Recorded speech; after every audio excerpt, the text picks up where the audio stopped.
A year ago, I lent my mother-in-law a significant amount of money, $10,000. She promised to repay me immediately, but she kept coming up with excuses, and the money never came back. Then one day, I received a message from her saying, "I'll return the $10,000, come pick it up." Even though the repayment deadline had passed, I was just relieved she was finally offering to pay it back. So, I went to meet her, unaware of what would happen next. My name is Leland, and I'm 29 years old. After marrying Wesley, I quit my job and now work part-time at a cafe. We've been married for 3 years, and though we don't have children yet, I frequently visit my in-laws since our homes are close by. My father-in-law works at a prestigious company, and my mother-in-law is a homemaker. About a year after we married, my mother-in-law started acting differently. It all started with a small incident. One day, as I was cleaning at home, the doorbell rang. When I opened the door, my mother-in-law was standing there. "Hello, mother-in-law, is everything okay?" I asked, surprised. "I'm sorry to come by unannounced. I know it's inconvenient," she said, looking uneasy. "No problem, but what's going on?" I asked, sensing she was troubled. "I need to talk to you about something," she said, her face anxious. I invited her in to listen. "I'm sorry to ask this, but could I borrow some money?" she asked hesitantly. "Money?" I repeated, confused. With my father-in-law's stable job, I didn't understand why she would need money. "What do you need it for?" I asked, concerned.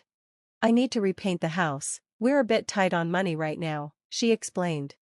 "But doesn't Dad give you a monthly allowance?" I asked, confused. "Yes, but I spent it on something else by mistake, and now I can't afford the paint. If this continues, your father will be upset with me," she said, looking distressed. "Don't worry, how much do you need?" I asked, unsure of the exact amount. "I think around $3,000 for now," she said, almost apologetically. $3,000? I repeated in surprise. "Please, Leland, I don't have anyone else to ask. I'll pay you back $1,000 every month. Could you lend it to me?" she begged. Though $3,000 was a lot for me to lend, seeing her in distress made it hard to say no. "Okay," I agreed, reluctantly. "Really?" she said, her eyes lighting up. "Yes, but remember, you need to pay me $1,000 each month, okay?" I reminded her. "Of course, thank you so much," she exclaimed, holding my hands in gratitude. As she was leaving, she made an odd request. "Please don't tell your father-in-law about this," she said. "I won't say anything," I promised. "Don't tell Wesley either," she added quickly. "Huh? Not even Wesley?" I asked, confused. "Yes, if he mentions it to his father, it could cause trouble. So, let's keep this between us," she explained. "Wesley won't just blurt it out, but I'll keep quiet as you asked," I said, trying to reassure her. Time went by, and even after 2 or 3 months, she hadn't made any repayments. 6 months later, I decided to go to her house directly. When I rang the doorbell, she seemed surprised but quickly put on a smile and invited me in. "Welcome, Leland, come on in," she said. "Thank you for having me," I replied, sitting across from her. Just as I was about to speak, she quickly asked, "Is it about the money?" "Yes, you said you'd pay me $1,000 a month, right?" I reminded her.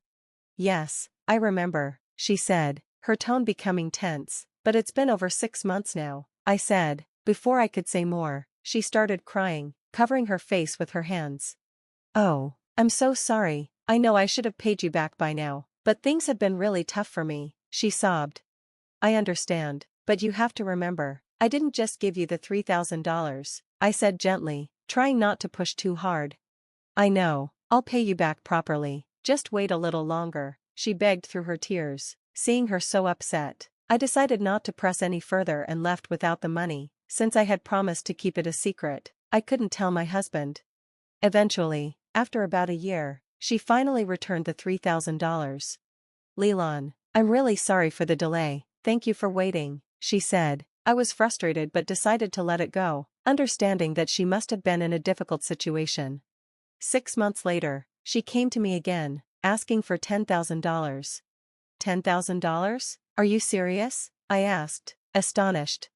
"I wouldn't joke about this. Please, Leland, you're my only hope," she pleaded.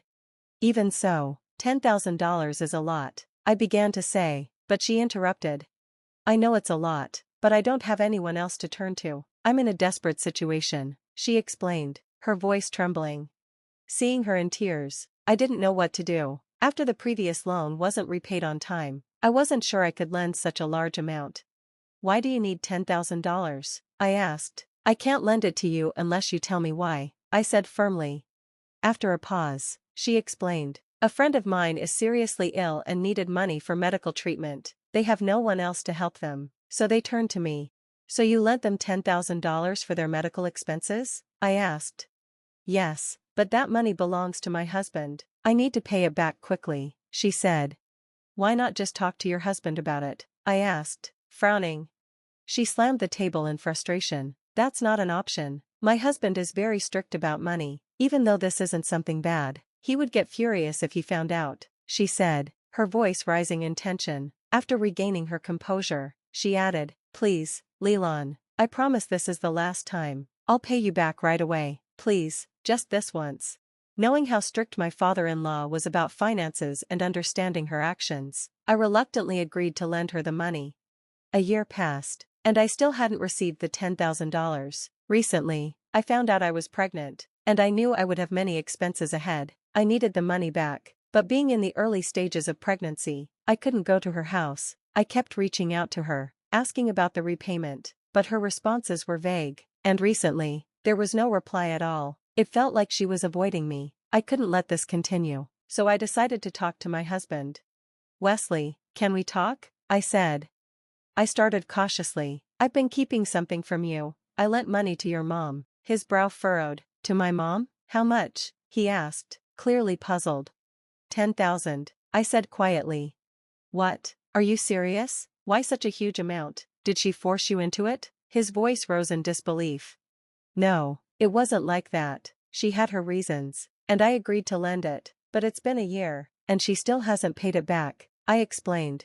You're kidding, right? She borrowed it a year ago? Wesley sighed heavily and grabbed his phone. I could faintly hear his mother's voice on the other end, sounding emotional. It made me feel guilty, but Wesley managed to get her to agree to a repayment plan. The issue was temporarily resolved. The next day, I got a rare call from my mother-in-law. Lillian, I told you not to tell Wesley, she said, her voice accusatory. I'm sorry, but it's been a year since I lent you that money, I replied. Do you think I never intended to pay you back? I've been getting ready to repay you, she snapped. I didn't mean to imply that, but I'm pregnant, and there are going to be future financial needs. I'd really appreciate it if you could pay me back as soon as possible, I said, trying to stay calm. I get that, but that doesn't mean you had to tell Wesley, she shouted. I apologized again, but she wasn't listening. I'll pay you back, don't contact me until then, and don't say anything unnecessary to Wesley, okay? She hung up abruptly. A few days later, after a routine checkup, I was heading home when I saw my mother-in-law walking into a casino. I watched her gamble large sums of money, and anger and confusion rushed over me. How could she be spending money at a casino when she still hadn't paid me back? Had she used the borrowed money for this? I couldn't shake the thought, so I hired a private investigator. It turned out she was deep in debt from her gambling habits. My anger reached a boiling point. She had lied to me, borrowed money, and then gambled it away. I knew I couldn't forgive her, and I was determined to get every cent back. I had Wesley call her again, and a few days later, she texted me, I have the full amount ready, so come and get it. It felt off, but my focus was on getting my money back. I set out to meet her with the intention of making her apologize for what she had done.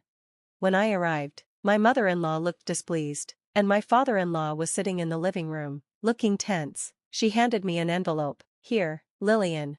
Let me check it first, I said. I opened the envelope and examined each bill, confirming it was the full $10,000.